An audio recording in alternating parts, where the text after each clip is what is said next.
Vamos a leer Santiago capítulo 4, aunque estamos de momento con los primeros versículos, pero lo que estamos haciendo es tratar de leer todos los días los 10 primeros versículos. Es bueno porque así casi lo vamos memorizando, ¿no? Santiago 4, 1. Voy a leer sobre todo la primera parte, o sea, la primera frase, como tal y como lo tradujimos el otro día. ¿De dónde vienen las guerras y los pleitos en vosotros? ¿No es de vuestras pasiones las cuales combaten en vuestros miembros? Codiciáis y no tenéis, matáis y ardéis de envidia y no podéis alcanzar.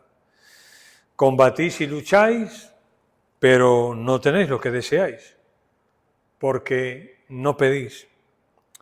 Pedís y no recibís, porque pedís mal, para gastar en vuestros deleites. Oh almas adúlteras, ¿no sabéis que la amistad del mundo es enemistad contra Dios? Cualquiera, pues, que quiera ser amigo del mundo, se constituye enemigo de Dios. ¿O pensáis que la Escritura dice en vano: el Espíritu que Él ha hecho morar en nosotros nos anhela celosamente? Pero Él da mayor gracia. Por esto dice: Dios resiste a los soberbios y da gracia a los humildes. Someteos pues a Dios, resistid al diablo y huirá de vosotros. Acercaos a Dios y Él se acercará a vosotros. Pecadores, limpiad las manos, y vosotros los de doble ánimo, purificad vuestros corazones. Afligíos y lamentad y llorad, vuestra risa se convertirá en lloro y vuestro gozo en tristeza. Humillaos delante del Señor y Él os exaltará. Amén. Bueno, estamos viendo que mi fe se ve en lo que más me gusta. Y lo que decíamos era que el capítulo 4, los primeros versículos, son un reto a vivir de una manera distinta a cómo la sociedad y el mundo y el sistema nos propone. Y le damos como título a los primeros versículos del 1 al 3, la raíz de las luchas. Y quiero rescatar esta frase de Vaughan que mencionamos el otro día. Santiago está enfatizando lo que puede ocurrir, y en verdad ocurre cuando los hombres escogen el placer en lugar de Dios como norma de vida. Las leyes de Dios son despreciadas y el deseo por el placer arrastra a los hombres a hacer cosas que jamás soñarán que eran capaces de hacer. Recordáis esta frase que comentamos, ¿no? Y el otro día lo que hicimos fue la raíz de las luchas, da título a los 3 versículos, pero también la raíz de las luchas lo decíamos en el versículo 1. La raíz de las luchas, donde Santiago está diciendo que las luchas y los pleitos y todas estas guerras están en nosotros, no están externamente, sino que están en nosotros. Y luego hablamos de que Santiago nos propone un diagnóstico también. El diagnóstico, pues decíamos que era un diagnóstico bastante desfavorable. Codiciáis y no tenéis, matáis, combatís, lucháis, etc. Y lo que decíamos que marcaba un poco el diagnóstico era: y no podéis alcanzar.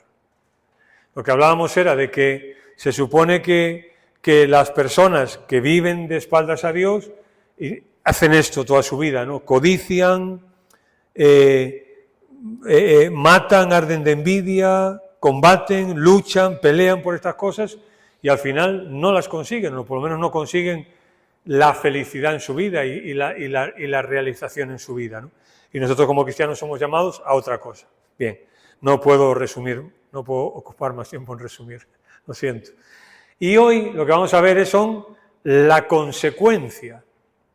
Es decir, la raíz de las luchas somos nosotros, el diagnóstico el que hace, y ahora va a decir la consecuencia para nosotros específicamente, ¿no? Lo primero que dice Pablo en el versículo, Santiago, en el versículo 2 al final es: no tenéis lo que deseáis porque no pedís. Porque no pedís. Vale.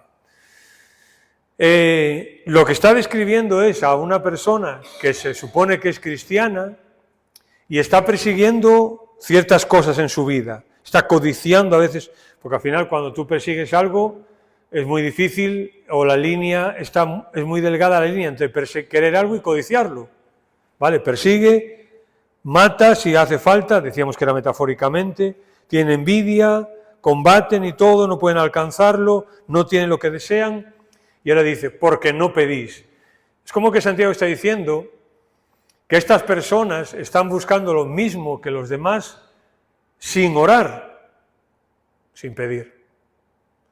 Y es normal que las personas que no son cristianas hagan esta serie de cosas y no cuenten con Dios para nada, quieran alcanzarlo y ya está. Pero como que dice, vosotros intentáis hacer lo mismo y no pedís. O sea, no estáis buscando al Señor en esas luchas o en ese combate que al final es la vida. Así que si oramos incorrectamente, viviremos incorrectamente. Eso es así. Si nuestras oraciones son incorrectas, nuestra vida va a ser incorrecta. Digamos que podíamos usar una frase o decir una frase y es, yo soy lo que oro.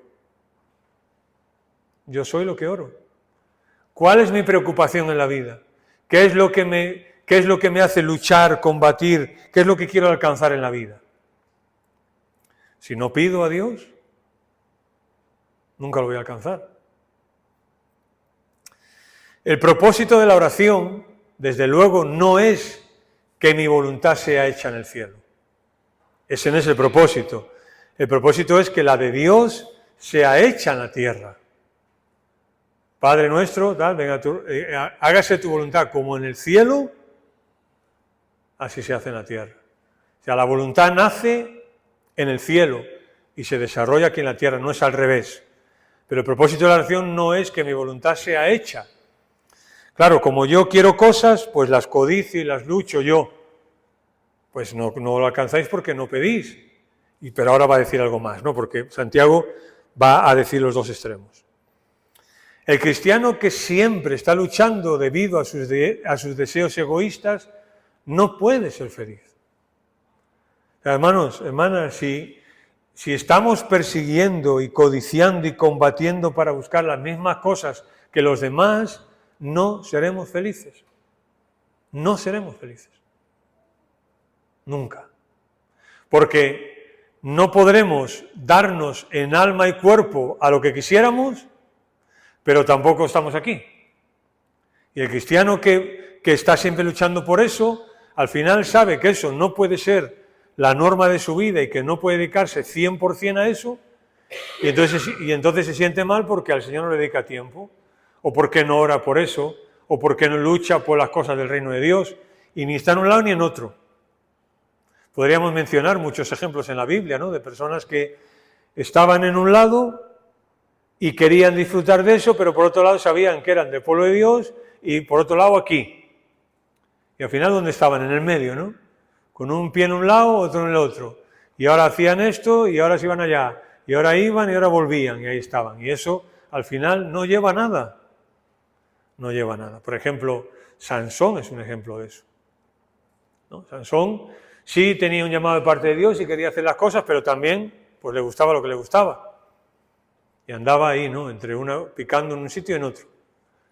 Y al final estuvo combatiendo y luchando toda su vida.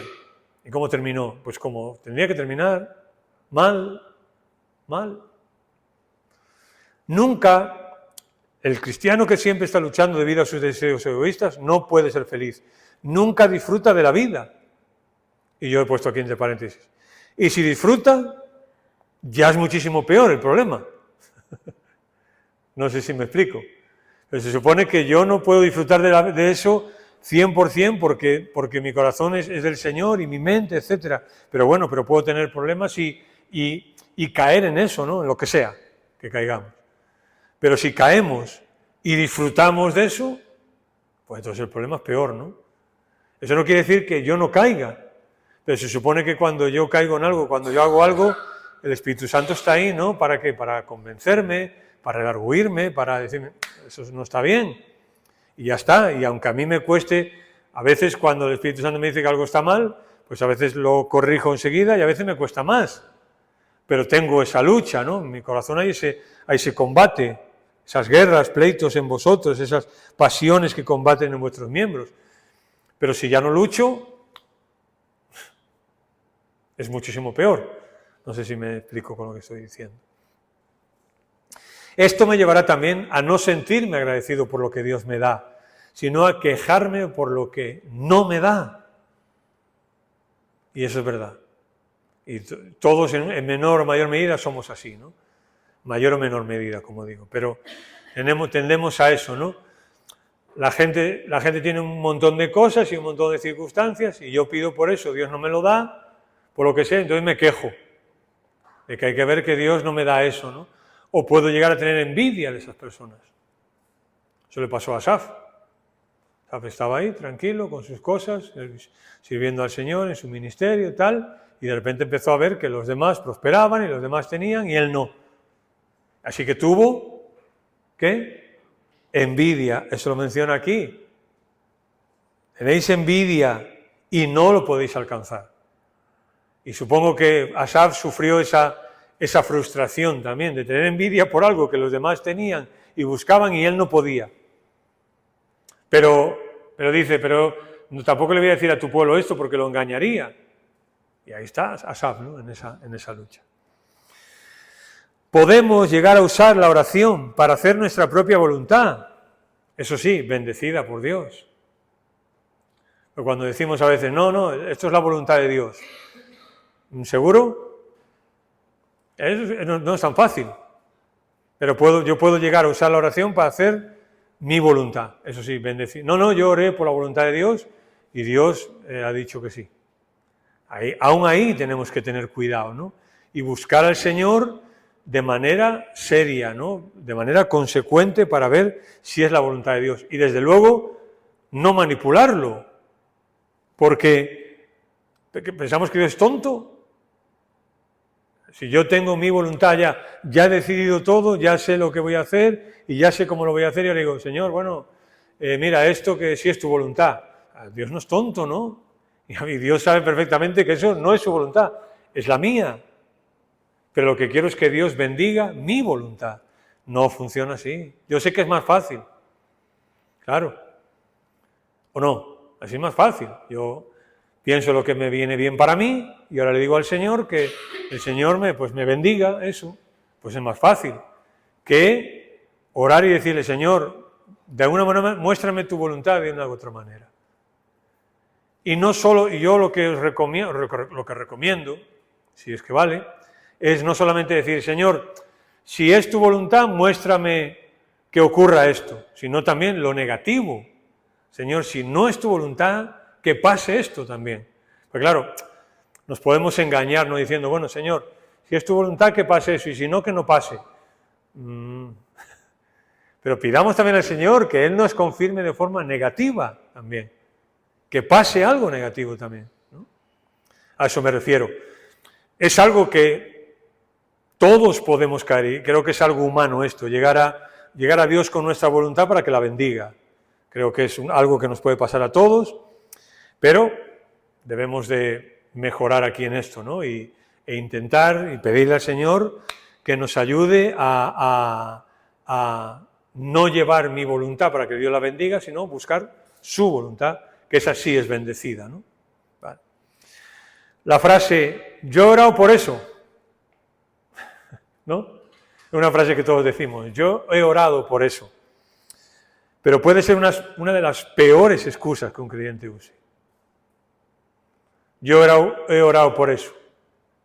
Y lo hago porque como he orado, no llega a eso solo. Dios tiene de alguna manera que confirmarnos que es su voluntad. Podríamos ver muchos ejemplos también en la Biblia de personas que entendieron algo y dijeron, Señor, si es tu voluntad, que pase esto. Y pasó. Y al día siguiente, ¿qué pidieron? Lo contrario, dijeron, Señor, si es tu voluntad, que no pase esto. Y no pasó. Es decir, que a lo que me quiero referir es que que podamos protegernos con su voluntad.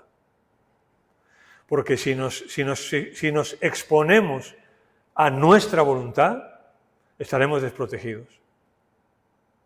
Buscar la voluntad de Dios es protegernos.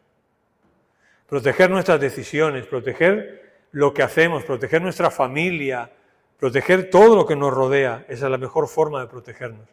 No hay mejor protección que buscar la voluntad de Dios. ¿Estoy buscando su voluntad o que Él bendiga lo que yo ya he decidido hacer? Insisto un poquito en esto, ¿no? ¿Estamos buscando su voluntad o que Él bendiga lo que yo ya he decidido hacer?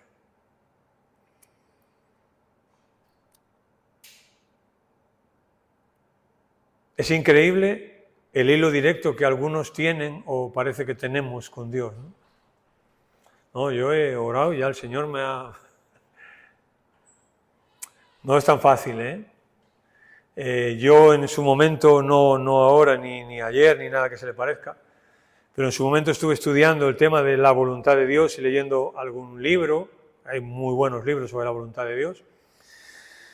Y casi todos los comentaristas coinciden en que posiblemente es una de las cosas más difíciles en la vida cristiana. Encontrar la voluntad de Dios. Porque a lo mejor a todos nos ha pasado que hemos entendido que esta era la voluntad de Dios y hemos ido para adelante. ¿Y cómo nos ha ido? Mal. Y luego hemos dicho, pero si yo oré para que era la voluntad de Dios y resulta que me pasó esto. Bueno, eso es una buena cosa para que reflexionemos, para que pensemos cómo oramos en ese momento y que aprendamos de los errores también.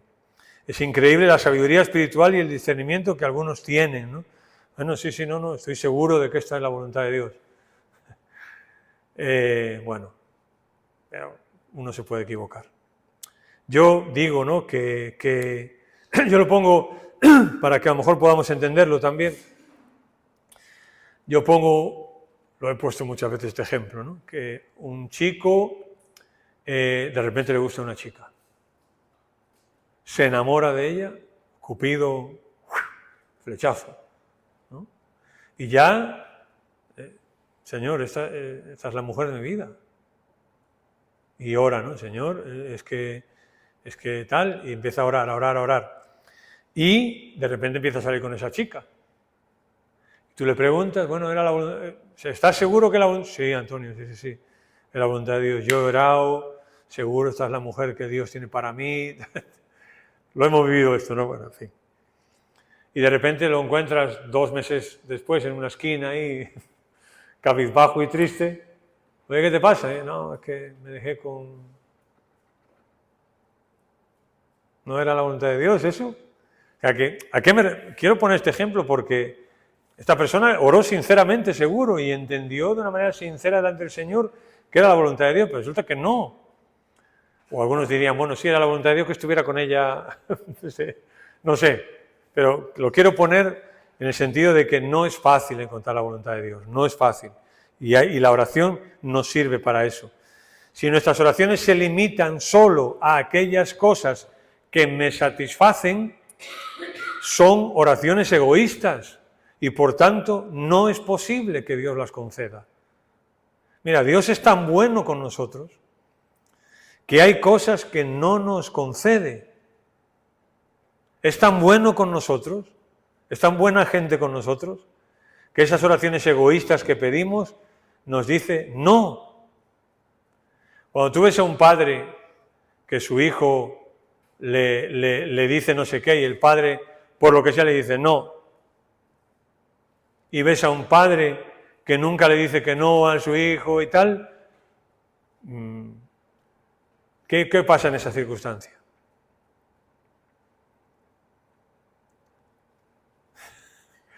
Por ejemplo, la Biblia dice que el hijo insolente es vergüenza de su padre. Cuando tú ves a un niño así malcriado, no, el niño no tiene culpa, la culpa tiene el padre. Tú dices, pues esto es lo mismo, si Dios nos consintiera y nos diera aún nuestras oraciones egoístas, ¿de quién hablaría mal? ¿De nosotros? No, de Él. Hablaría mal de Él. Bueno, como Sampe. No, Dios no es así. Dios no concede esas oraciones.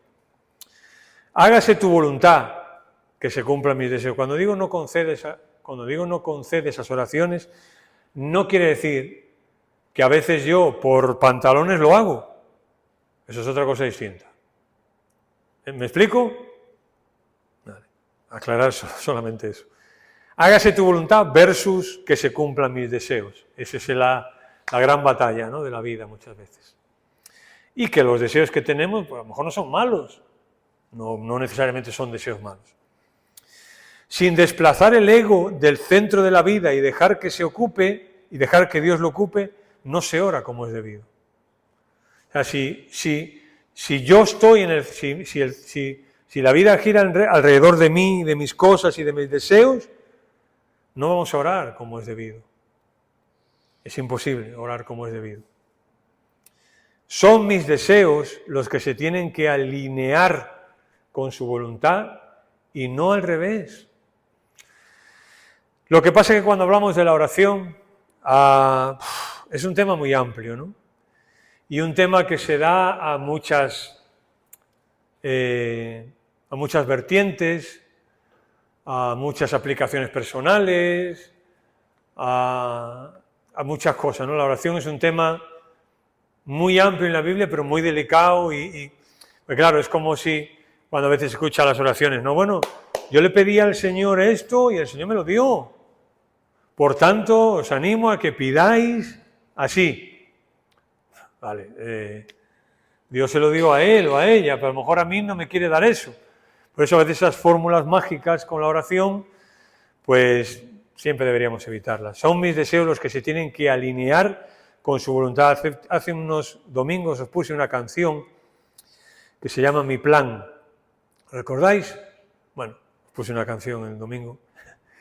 Y parte de la canción decía esto: por el valle de la muerte y por cosas que no entiendes, he comprendido que así son tus planes. A veces duelen, porque rompen mi lógica y duelen. A veces tienes que romper mis sueños, porque no me convienen. Duele cuando lloro y clamo tú estás ausente, porque mis planes no me convienen. Y a veces hablábamos, ¿no?, de que Dios tiene que frustrar nuestros planes, porque no nos convienen. ¿Cuál es el problema muchas veces cuando estamos orando? Que nosotros no lo sabemos. ¿Cuál es el problema muchas veces cuando estamos orando? Que nosotros pensamos que sí nos convienen, que sí es su voluntad, que sí, pero ¿cómo va a ser esto malo? ¿Cómo no va a querer esto Dios? Y a veces Dios tiene que frustrarlos, porque no nos convienen, y Dios es un Dios bueno con nosotros. Solo que, insisto, a veces nosotros pues decidimos hacerlo igual. Y bueno, y ahí Dios pues trata con nosotros, nos enseña, tenemos que pegarnos el tortazo, aprender, y ahí está el Señor para levantarnos. Y para decirnos, bueno, ahora venga, camina conmigo. ¿Has aprendido ya? ¿Te has dado cuenta que fuera de mí no hay nada? Pues ahora camina conmigo. Y eso es lo que deberíamos de siempre aprender. Bien, ahora, ¿cómo lo explica Santiago todo esto que hemos dicho? ¿Cómo lo explica? ¿Cómo lo explica Santiago? Bueno, primero, Santiago dice: no tenéis porque no pedís. No tenéis porque no pedís. Se refiere a la oración, evidentemente, ¿no? Y como digo, es triste vivir una vida buscando un montón de cosas sin pedirle al Señor. Eso es triste, ¿no? Encontramos la verdadera satisfacción cuando pedimos al Padre aquellas cosas que están de acuerdo a su voluntad. Es un error pensar que no necesitamos pedirle a Dios. Es un error. Es un error. Yo he escuchado muchas veces, y me parece muy apropiado esta reflexión, cuando, esto lo he escuchado a muchos predicadores, ¿no?, decir: nosotros como cristianos decimos, el Señor es mi pastor, nada me faltará. Mentira. Mentira. ¿Por qué dicen esas personas mentira? Porque realmente si viviéramos como que el Señor es nuestro pastor, pues a lo mejor viviríamos de otra manera. Vivimos como el Señor es mi pastor, pero yo tengo que buscarme la vida y solucionar las cosas siempre, ¿no? Tampoco digo que te quedes en casa, ¿no? Tampoco digo que digas, bueno, el Señor es mi pastor y no voy a trabajar, ¿no? No, tampoco. Me explico, ¿no? Con lo que... Pero sí, ese versículo se usa muchas veces para eso, ¿no? Para aplicarlo, de que sí es verdad que decimos que el Señor es nuestro pastor, pero en muchas cosas que hacemos a diario, como que no se nota. Y es verdad. ¿Cómo dice Santiago más ahora, en el versículo 3? Pedís y no recibís, porque pedís mal. Aquí ya hay una cosa interesante, ¿no? Y es que se puede pedir bien y se puede pedir mal. O sea, no todas las oraciones están bien hechas, porque se puede pedir mal. Pedís y no recibís, ¿por qué? Porque pedís mal. Y claro, aquí, como digo, está bien que lo ponga Santiago, porque eso me hace a mí despertarme y pensar y considerar, ¿no? Señor, qué peligro que yo pueda pedir mal. No sé si lo veis como un peligro. Es cuando nuestras oraciones intentan alcanzar nuestra voluntad, porque Él dice, Él explica qué es pedir mal, para gastar en vuestros deleites. Hedonismo es la palabra.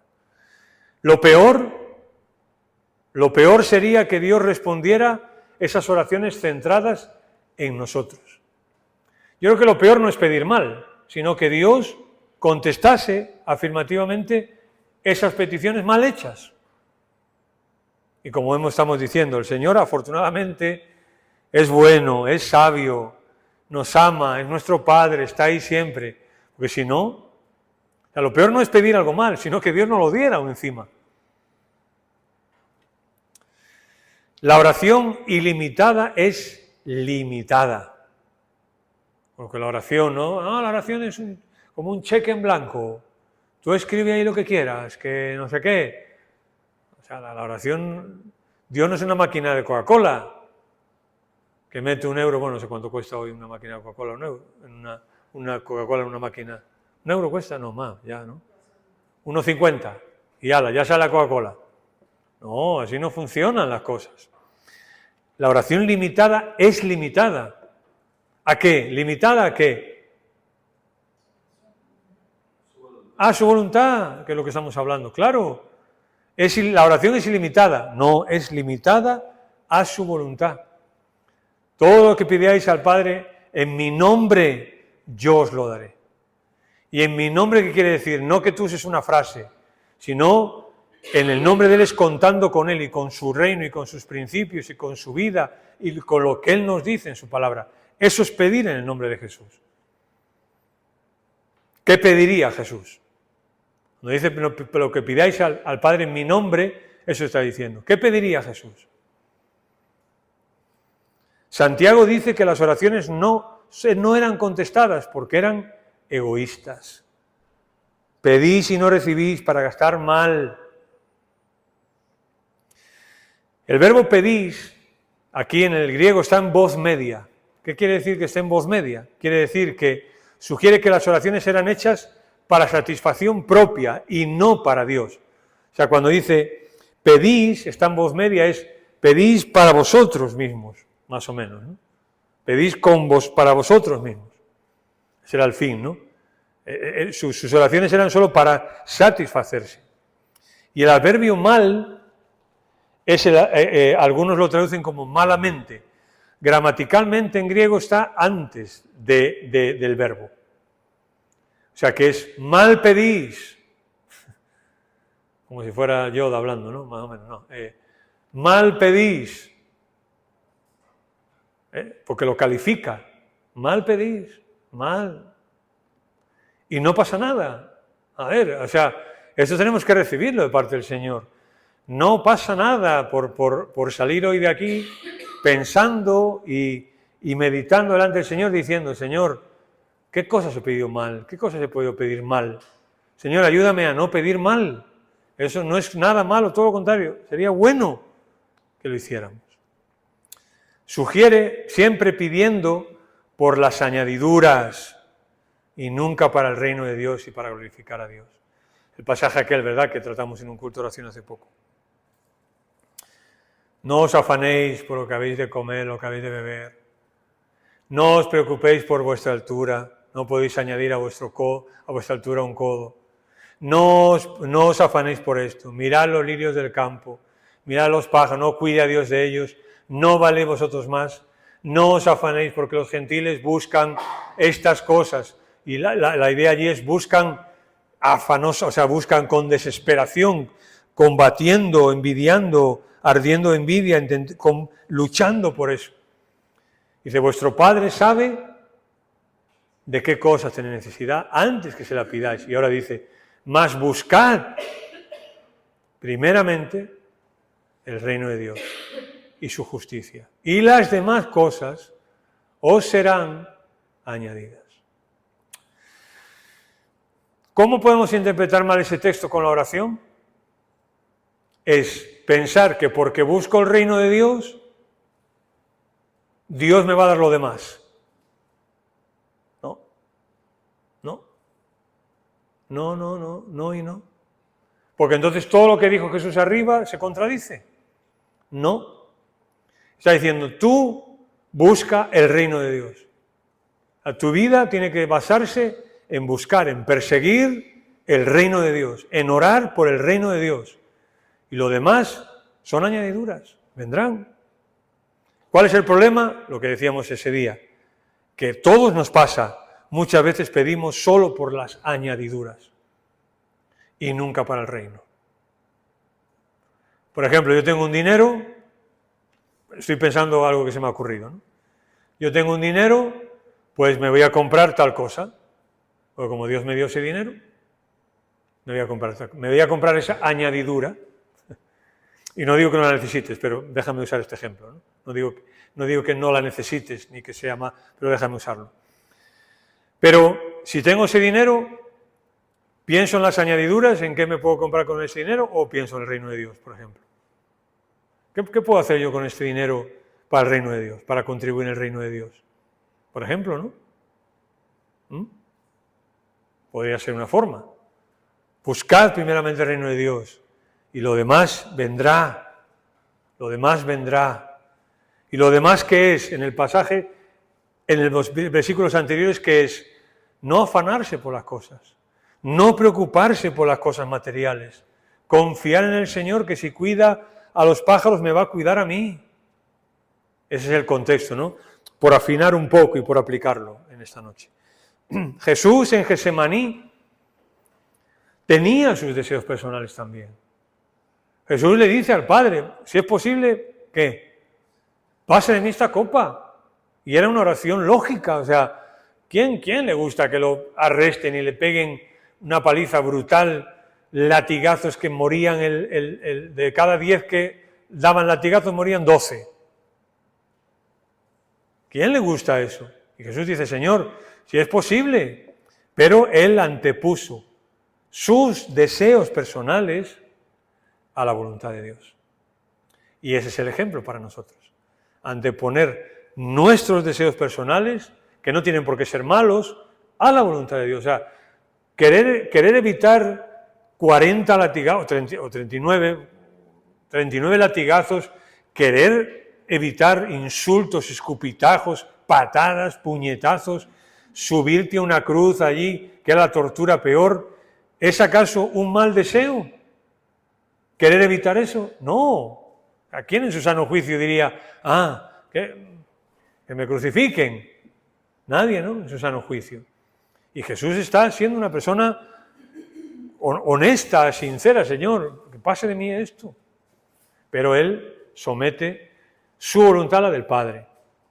Y puede ser que nosotros también en algún momento haya circunstancias que sea lo normal querer evitar eso. Pero busquemos la voluntad de Dios siempre, porque a lo mejor Dios no quiere que nosotros evitemos eso en la vida. ¿O quién no va a Dios como un deseo personal, lógico? Señor, estoy enfermo, sáname. ¿Todos hacemos eso? No. Todos hacemos eso. Pero ¿y si Dios no quiere sanarnos? ¿Y si su voluntad es otra? Uno tiene que anteceder, anteponer la voluntad de Dios a nuestros deseos personales. Y yo no digo que sea fácil, ¿eh? No digo que sea fácil, pero es el camino. Pablo, por ejemplo, también pidió un deseo personal. Señor, quítame esto, el aguijón, que aquí hay distintas opiniones sobre el aguijón. La que más puede cuadrar, digamos, es el hecho de que él tuviera una enfermedad física. Pero bueno, también hay algunos que creen que era una tentación que tenía, bueno, ahí hay distintas, lo que sea. Pero él pidió por un deseo personal, Señor, quítame esto. ¿Y Dios qué le dijo? No, Pablo, no. Porque decimos, Dios le dijo, bástate mi gracia, uy, qué bonito, ¿no? Sí, qué bonito, pero le dijo, no. ¿Lo entendéis, no? No, Pablo, no, bástate mi gracia. Y hasta donde sabemos, no volvió a pedir por eso, lo aceptó. Porque él dice que pidió que 3 veces, posiblemente en 3 momentos, no creo que fuera 1, 2 y 3, ¿no? Sino posiblemente fue en 3 momentos, que no tenían por qué ser tampoco pegados en el tiempo, donde él, de manera seria, buscó intensamente a Dios para que Dios lo sanara, ¿no? Digamos, que Dios le quitara el problema ese. Y 3 veces lo buscó. Y ya cuando entendió que no era la voluntad de Dios, cuando el Señor le dijo, Pablo, no, bástate mi gracia. Hasta donde sabemos, Pablo no volvió a pedir por eso. Lo aceptó como algo de Dios para él. Incluso algunos hablan de cuando él dice que le fue dado un aguijón para que no se ensorbeciera. Ahí algunos lo relacionan, bueno, no lo sé. Pero bueno, entendamos esto, ¿no? Que también el Señor nos llama a aceptar lo que Dios tenga para nosotros. Mal, cuando dice pedís mal es la palabra kakos o cacos.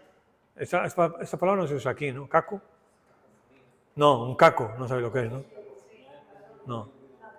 Exactamente, es que en Galicia se usa mucho. Un caco es un ladrón, un maleante, un sinvergüenza. En Galicia se le llama mucho un caco. Bueno, pues caco tiene el sentido esencial de lo malo, pecaminoso o perverso. Tiene la idea de lo malo, ¿no? Pedís y no recibís porque pedís mal. O sea, lleva la idea de que están pidiendo mal, lo malo, cosas perversas posiblemente. No sabemos todas, ¿no? Tampoco Santiago nos da el contexto. Y luego dice, para gastar en vuestros deleites. Aquí está también la clave, ¿no? Para gastar en vuestros deleites. Esta cláusula expresa un propósito, es decir, el propósito por el que oraban. Es una cláusula en griego condicional, que lo que nos dice cuando dice para gastar en vuestros deleites, la construcción de la frase expresa un propósito. Ellos pedían mal. ¿Por qué pedían mal? Porque el propósito era para gastar en vuestros deleites, en lo que no debían, en lo que no les convenía. Pablo dice, ¿no? Todo me es lícito, pero no todo me conviene. No me dejaré, dice al final, dominar por eso. Para gastar en vuestros deleites, incluso implica una cláusula de propósito. Este es el propósito por el que oraban. Gastar. Gastar se usa, vamos a ver, en Marcos 5:26, es muy interesante esta palabra. Cuando dice para gastar, este término gastar se usa, por ejemplo, en Marcos 5, es aquella mujer que tenía un problema, una mujer que hacía 12 años, dice el versículo 25, Marcos 5:25, pero una mujer que desde hacía 12 años padecía flujo de sangre y había sufrido mucho de muchos médicos y gastado todo lo que tenía y nada había aprovechado, antes bien le iba peor. Esa es la misma palabra que aquí usa Santiago, la palabra gastar. Se usa en el contexto de una persona que quiere ser sanada y ha gastado todo lo que tiene y no, peor todavía. Y se usa también en Lucas 15, un pasaje muy conocido por todos. Cuando el hijo pródigo, Lucas 15, 14, cuando el hijo pródigo se va de la casa de su padre, pide su herencia, y nos dice el versículo 14 que cuando todo lo hubo, ¿qué? Ahí dice, malgastado, vino una gran hambre en aquella provincia. Es la misma palabra también que usa Santiago. Gastar, malgastar. ¿Por qué? Porque implica la idea de un deseo pecaminoso, algo mal. Y con el hijo pródigo lo gastó. ¿Por qué pone malgastar? Porque lo gastó en lo que no debía, básicamente, ¿no? Así que estas dos partes aparecen, ¿no? En una mujer que gasta todo y va de mal en peor, y una persona que malgasta. Claro, al final es así. O sea, si al final solo vamos en nuestra vida detrás de las añadiduras y no del reino de Dios, malgastaremos nuestra vida. Y la vida es corta, ¿eh? Se va. La vida se va y cuando nos demos cuenta ya, chao. Santiago presenta algo que puede ser común a muchos cristianos hoy. Con esto, hoy vamos a terminar antes, terminamos. La oración es una provisión de Dios para que nos acerquemos a Él. Para que nos acerquemos a Él. Es decir, la oración no es yo voy a pedir y a pedir que Dios me dé y a pedir que Dios me dé, sino que es algo que Dios nos dio para acercarnos a Él, para tener comunión con Dios. ¿Vale? Lo que pasa es que nosotros podemos inconscientemente traer el sentido católico de la oración a nosotros. Por ejemplo, el católico ora cuando necesita algo, ¿no? Necesita que pase esto, no sé qué, entonces le dice, bueno, pues mira, reza esto o haz esto, o peca y necesita el perdón de Dios, va, reza tantas Ave Marías, tantos Padres, y ya está, ¿no? Entonces entiende que yo hago esto y Dios me da. Pero la oración no es eso, no es solamente eso. Imaginaros un padre, o sea, tú eres padre, ¿no? O abuelo, o tía, o lo que sea. Pero pensemos en un padre. Imagínate en un padre que solo te viniera a hablar cuando te pide algo. Luego te ignora, no habla contigo de nada, solo cuando te pide, ¿no? De hecho, nosotros a veces se lo decimos a nuestros hijos, nosotros digo los padres, un poco de broma, ¿no? Cuando viene, papá, ¿qué quiere? ¿Qué me va a pedir? ¿No os ha pasado? Supongo que sí. ¿Qué me va a pedir? O cuando viene todo cariñoso, mamá, mamita, igual. La madre le dice, ¿qué quiere? ¿Qué me va a pedir? Y es así. Y la oración no solamente es para pedir, es una provisión para que nos acerquemos a Dios, para hablar con Dios, para charlar con Él, para compartir la vida, las cosas, para... Yo tengo que confesar que a veces, yo creo que te pasa igual que a mí, supongo. Tú a veces repites una cosa en la cabeza, ¿no? Y parece como que lo tienes que decir. ¿No te pasa? No. Bueno, mis locuras. Claro, lo explico. O sea, yo voy por la calle, ¿no? Y voy pensando en algo. Tengo que comprar una botella de agua a David. Como lo veo con una botella de agua. Tengo que comprar una botella de agua a David. Y parece que si no lo digo, y yo voy por la calle y digo, tengo que comprar una botella de agua. ¿Os pasa también?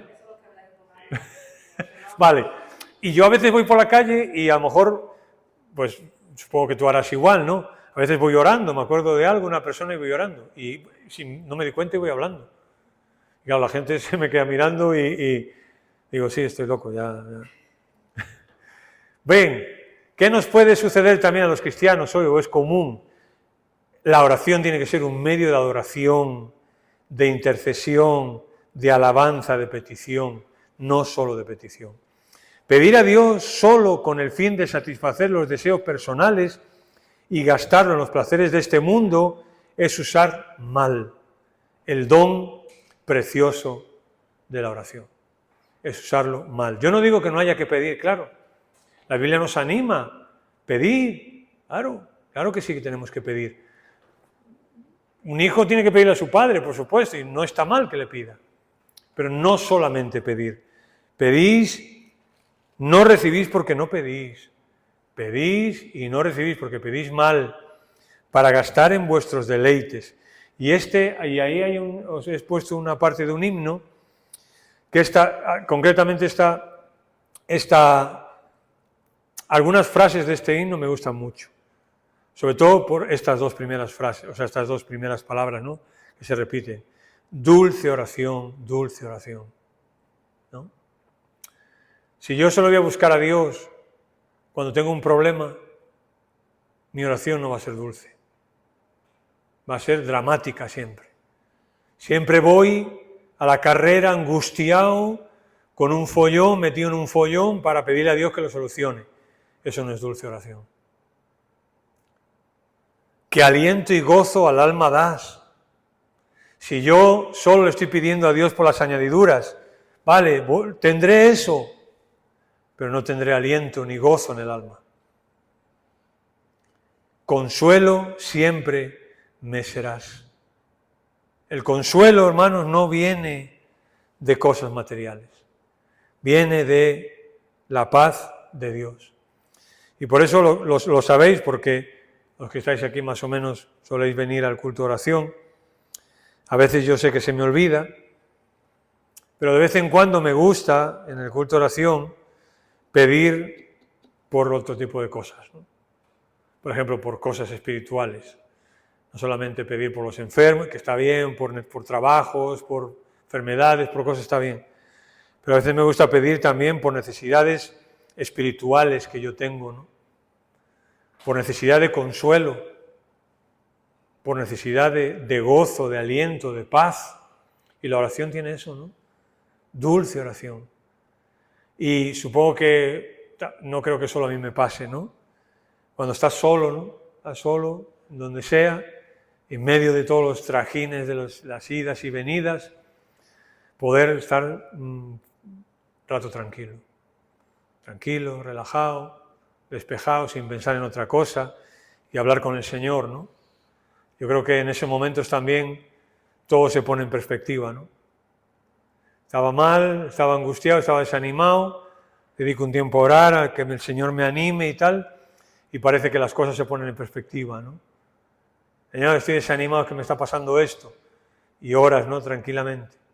Y el Señor te habla. Bueno, Antonio, ¿qué? Hay gente que está peor que tú. Antonio, ¿de qué te quejas? Tienes de todo. No sé si a ti te pasa que eso te viene. Eso es el Señor, ¿no? Sabéis que eso es el Señor, no eres tú. Eso es el Espíritu Santo, es nuestro consolador.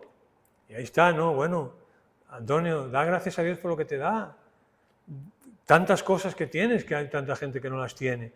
Yo lo pienso muchas veces, no tienes una casa, Antonio, tienes una cama, tienes un plato de comida, Antonio, tienes una familia, tienes un montón de cosas, ¿no? Y parece que las cosas vuelven a la perspectiva otra vez, ¿no?, correcta. Vuelven. Yo luego ya después te metes en el jaleo del día y ya es otra cosa. Pero pensemos en esto, ¿no? Santiago habla de la consecuencia. Si no vemos la raíz de nuestro problema y no hacemos un diagnóstico claro de cómo andamos y de cómo estamos en oración y en todo eso, pues la consecuencia va a ser mala para nosotros, que pidamos mal. Y como oramos, así viviremos. Pues que el Señor nos dé sabiduría para saber utilizar la oración bien. La oración es una herramienta grande, es una herramienta increíble, pero que el Señor nos dé sabiduría para usarla bien. Amén. Bien, ¿preguntas o comentarios?